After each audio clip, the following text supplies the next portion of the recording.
Hey, what's up, YouTube? My name's Nesto. Welcome back to my channel. Well, my name's Nesto, but no one cared who I was till I put on the mask. All right, let me go ahead and take this off. Oh. All right, but as you can see, we're talking about the coronavirus and the gig economy. I want to talk to you guys about mainly Uber, Doordash, and Taskrabbit, because those are three apps that I'm familiar with, that I've worked for, that I've made money with. So for starters, the Uber drivers, they're kind of like in the worst place to be, but worst position to be if you're trying to not get sick, because you're in a confined space, and if somebody sneezes, that sneeze will travel, and if that sneeze will just be in your car. So I would say, if I was a full-time Uber driver, I would wear a respirator. Maybe not right now, maybe not this week, but if things pick up, if it spreads more or whatever, there's more confirmed cases, I would probably start wearing a respirator. And these things go for everybody, basically. Uber, DoorDash, and Taskrabbit, and the whole world. Wash your hands. Hand sanitizer your hands. Don't touch your mouth don't touch your hand to your mouth or your nose, whatever. So that definitely goes for Uber drivers. Now Uber, I guess in Mexico, Uber suspended like 240 accounts of customers that were suspected of getting infected with the coronavirus. Like, I think they haven't proven to be affected, but I think they came in contact with an Uber driver who came in contact with somebody who was infected. So I think it was more of a precautionary measure. But I would say maybe expect some disruptions like that in Uber in America. If they start to see, I think like the CDC or the government would try to hold them accountable, be like, hey, you guys are spreading it. You guys need to take better measures of protecting the drivers or protecting the people. So I would expect, if it got bigger, I would expect some suspended accounts of people suspected of coronavirus. And it's kind of cool because well, not kind of cool, but like Uber, Uber has like big data, because they have millions of rides, millions of people, and I think like they have the data to kind of like pinpoint how it spreads. They from their thing, they have one way of seeing how it spread. So I don't know, we'll see what goes on with that. But definitely, I mean, there's not much you could do. I know full-time drivers, they gotta drive, or else they don't make money. I would say just protect yourself. Wear a respirator, maybe even wear goggles. I don't know, like not right now. No, right now it looks weird to walk around with a respirator and goggles, but like maybe in a month it might not look so weird, And the problem is that you could pass this virus without showing any symptoms of it. So that's like a sneaky thing the virus did. So people you can't get like prejudice against riders, like, oh man, this guy looks like he's sick, I'm not gonna pick him up. I mean, you can, if you could refuse to pick people up, whatever, if you see them sneezing or whatever. You might face some consequences from Uber, but it's your health. But I think at the beginning there was a little bit of prejudice against Asian people. Chinatown here in Chicago took a big hit. They're still not doing good. But now, and I think there was some racial things on Uber. I think some guy came out talking about he got discriminated against. They didn't want to pick him up because he was Asian. So that's changing now. That's gone. Now it could be anybody. And what Gio from Russian Revolution, what he calls the bum lot in O'Hare, I feel like that's gonna not. Less drivers are gonna be thrilled to go pick people up from the airport. Like, that's like the worst place to go pick somebody up if you're trying to fight an infection. But then again, Uber drivers, if they see that's surging, that's exactly where they're gonna go. So we'll see what happens with that. Let's talk about DoorDash. Food delivery in places that have been quarantined and stuff like that, food delivery's gone up. I think some company in China, I think they had like four times the orders that they had last year at this time. And that's because, families, usually just single people order DoorDash, because we're millennials or whatever, and we're sad. But now even like entire families are ordering, for the family. Instead of going out, they just order a Doordash or whatever food delivery company you work for. So I would say Dashers and people in that expect an uptick in demand.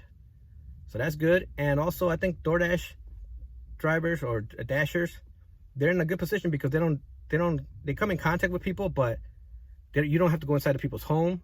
You just hand it off to them. And in the restaurant, you don't have to go deep into the restaurant. It's usually like a take order line, like, off to the side.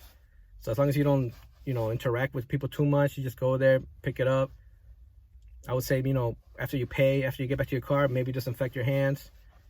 After you drop off the food, disinfect your hands, and you go with a respirator and all that in case somebody opens the door and sneezes right in your face. But I think they're in a good position to not get infected and to make more money than usual. I think they had that company had like a shortage of drivers of drivers, so they offer incentives and all that stuff. So on top of demand, there's probably gonna be bonuses because people are not gonna want to be out here risking getting the flu or getting the virus. Now let's talk about Taskrabbit, which is what I'm doing right now. It's like noon. I think it's like 1. It's 1 o'clock, and I did 2 jobs today, and I got another one later. And it's basically me going into a random person's house and staying there for a while. So it's kind of iffy. So what I'm doing is, when I get there, I have a bad habit of when I get there, I always shake their hand and I introduce myself and I tell them like, thank you for, I always like thank them for hiring me or whatever. Introduce myself. So I have that bad habit that I have to break. I can't. It's kind of, because I think it's rude to not introduce yourself, not shake their hand. But I think right now it'd probably be understandable if I don't do that. So, but basically what I do, I ask them like, okay, cool. So what's going on? They tell me like, okay, like today I had to change a light fixture, a chandelier. So he just showed me to it. I was like, okay, cool. Now I'll take care of it. And I put these blue gloves on. And it kind of, the blue gloves, like you could wear those anyway. Like it doesn't look weird. It doesn't look like I'm being a germaphobe.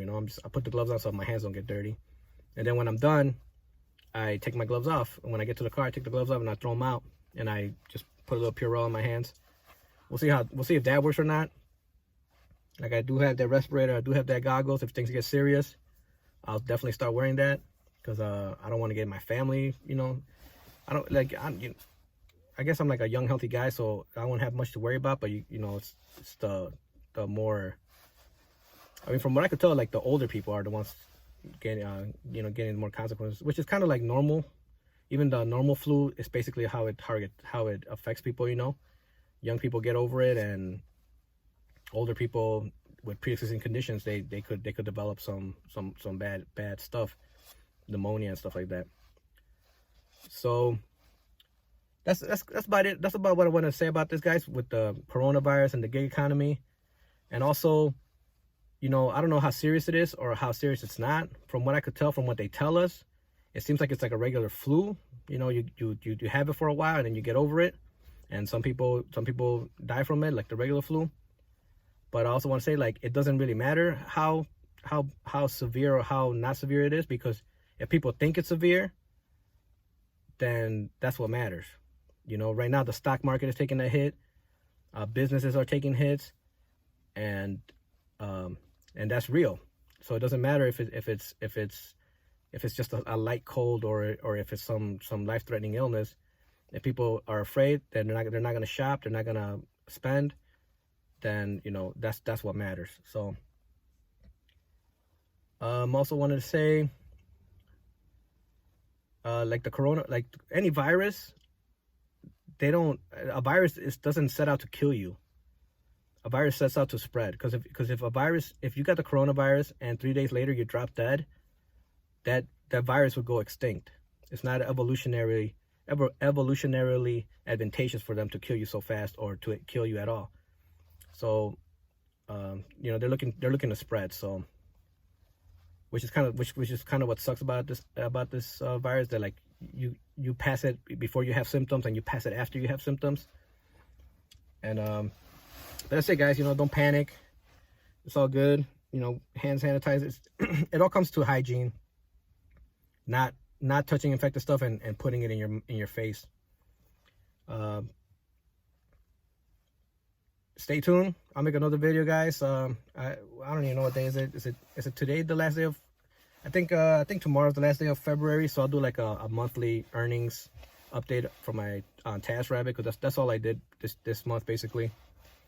I was gonna drive for Uber and stuff like that, but oh man, it's harder for me to do Uber and sit and do it than Taskrabbit. You know, I really like Taskrabbit because it pays more per hour. I have breaks in between, and Uber is a grind. It's tough for me. Doordash. Last time I tried it, I didn't make a whole lot of money. And DoorDash, like, it peaks like noon, like at 12 o'clock to like 1:30. It's like popping, you know, and then the rest of the time is pretty dead.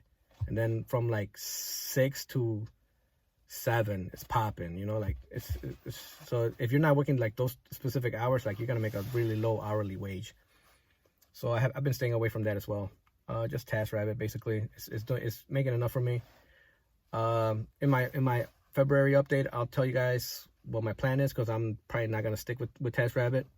I'm probably gonna go in a different direction. So, you know, stay tuned for that. Thanks a lot for watching, guys. You know, peace out. Stay hydrated. You know, take some vitamin C. Purell your hands. Wipe down your steering wheels. And stay alert. Stay vigilant, I guess. Whatever that means. And I'll see you guys in the next video. Thanks.